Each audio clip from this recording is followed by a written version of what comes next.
O vídeo de hoje é sobre a importância da lei seca. Não subestime essa metodologia de estudo baseado em muita lei seca. Isso é a diferença entre alguém que está ali na casa dos 40 a 50% de acerto e vai pular ali para 60 a 70% em pouco tempo de estudo. Meu nome é Giovanni Panato, sou ex-analista judiciário federal e atualmente exerço o cargo de procurador federal junto à AGU.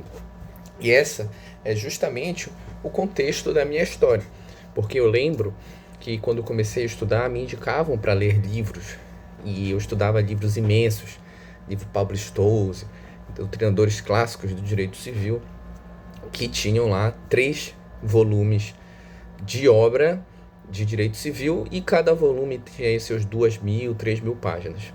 E às vezes uma matéria, como por exemplo, que foi aqui o caso real, eu me deparei, me indicaram para estudar e me indicaram o material dele de direito civil e o ponto principal ali, o assunto estudado era contratos. E eu lembro que a parte de contratos, sem brincadeira nenhuma, na época eu acho que eram uns 400, ou não lembro se era 400 ou 900, mas era assim, centenas de páginas de conteúdo. Eram 900, salvo engano. De todo modo, eu lembro que eu estudava de modo dividido, então a cada semana eu estudava 2 horas, 3 horas de direito civil, e eu lembro que eu levei um mês para ler aí 100 páginas, 150 páginas, que era a parte inicial de direito dos contratos, é, e era somente a parte de boa-fé, parte bem introdutória mesmo. E eu, depois de um mês, falei, finalmente, terminei pelo menos uma parte inicial dessa matéria, desse assunto, vou fazer questões. E eu lembro de fazer as questões e ter acertado de 10, eu acertei 2. Eu falei assim, nossa, sou muito burro, como é que pode? E eu fui colocando para ler os comentários, e quando eu li os comentários, todas as respostas estavam no Código Civil. E eu falei assim, pera lá, eu tô aqui há um mês me dedicando, lendo isso intensamente, lendo o mais rápido possível. Se um mês eu conseguir ver o que? Um décimo, eu vou levar 10 meses para terminar um assunto? Não faz sentido isso. E eu comecei a ir para onde os comentários e onde o fundamento das questões que eu estava vendo estava me apontando. E eles me apontavam para a lei seca. Eu comecei a ler o Código Civil lia, escutava em audiobook, enfim, ditado, e lia bastante. Aí depois, algumas partes eu ia para a doutrina, pequenas partes que eu não conseguia entender, ou então via um vídeo no YouTube, ia no próprio Google, quando eu não entendi algum conceito do Código Civil, e comecei a voltar a fazer as questões. E, pasmem, Código Civil era uma das matérias que eu tinha mais dificuldade por muito tempo. No final das contas, eu tinha um acerto aí de 80, 90% em direito civil. Tudo isso porque eu tinha um incessante costume de ler lei seca. E eu lembro que eu conversava com os aprovados, inclusive tenho esse hábito. Se você quer alguma coisa, tem algo em mente, veja o que as pessoas que já conquistaram aquilo fizeram. E eu perguntava muito para os aprovados o que eles faziam, e muitos deles falavam lei seca, lei seca. Claro que tem gente que passa sem ler um pingo de lei seca, ou o mínimo possível, assiste só videoaula, ou então lê só PDF, ou então só lê livro, é muito individual.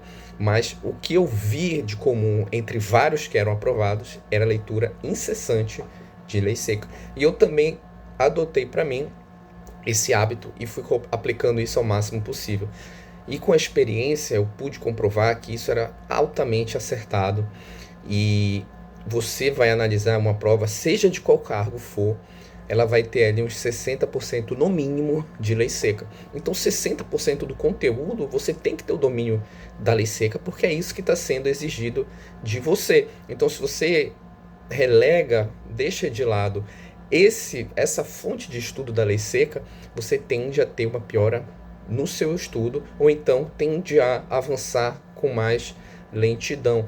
Então é muito importante, e quando eu passei a adotar esse hábito incessante de ler muita lei seca, eu comecei a evoluir muito rápido. É claro que depois de um tempo você começa a estagnar, mas o período que eu tive maior crescimento no percentual de acerto foi quando eu comecei a ler muita lei seca. Depois você vai precisar, já leu muita lei seca de várias matérias, de vários assuntos, você começa a chegar num platô que não dá para evoluir tanto, e você começa a ir para jurisprudências, ou algo do tipo. Aí começa a evoluir novamente, depois uma doutrina ou outra.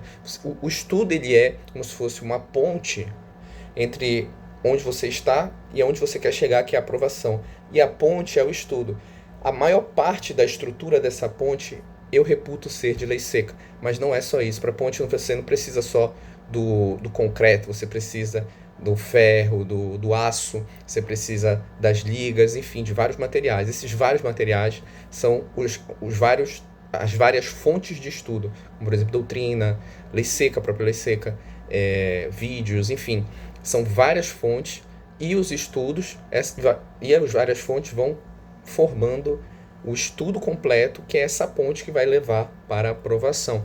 Então a maior parte dessa ponte, fazendo uma analogia, é o concreto, que é a lei seca. É isso que se baseia a maioria das provas. E quanto mais provas ali de técnico, analista, por exemplo, nesse nível, escrivão, ou então também de agente, investigador, etc., a maior parte desses cargos são lei seca, é composto a prova de lei seca. Principalmente ali 70% da prova, às vezes até mais, às vezes até menos, mas cheguei nesse percentual próximo disso. E nos cargos de carreira, como por exemplo procuradoria, defensoria, juiz, é um pouco menos de lei seca, é 60% em média, entra mais jurisprudência, mas de todo modo não deixa de ser a maior parte assim esmagadora do que cai na prova. Então esse é o ponto principal e essa é a importância da lei seca. Espero que vocês façam um estudo baseado nisso, coloquem algumas horinhas a mais de lei seca, porque isso com certeza vai melhorar o desempenho de vocês e vai colocar vocês um pouquinho mais próximos da tão sonhada aprovação, que é o que eu desejo para cada um de vocês. E é isso, pessoal. Até o nosso próximo vídeo.